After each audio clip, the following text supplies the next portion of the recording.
Hello guys! Kamusta kayo?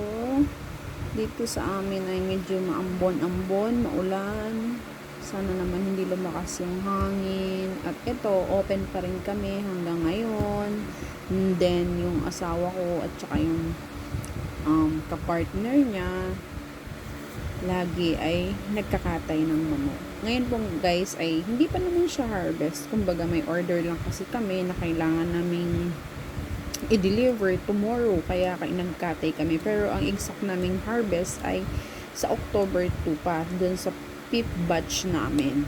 So ngayon, may order lang kami. So nagkatay lang kami ngayon ng 15 heads.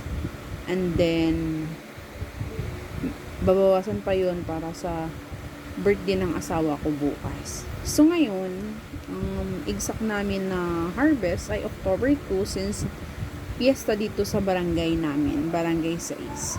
So, yung mga orders nun ay ipaprocess pa lang ng October 2. So, ngayon, ang nangyayari ay hindi muna ako tumulong sa kanila kasi ako ang bantay ng tindahan. So, hindi pa kasi kami closing, kaya hindi pa namin pwedeng iwanan ang tindahan. So, mga maya-maya siguro, mga 10 AM, kung hindi pa sila tapos, ay tutulong ako sa kanila.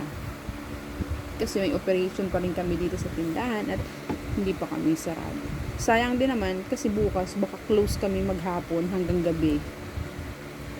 Kasi nga birthday ng asawa ko. So bukas ay no operation siguro kami.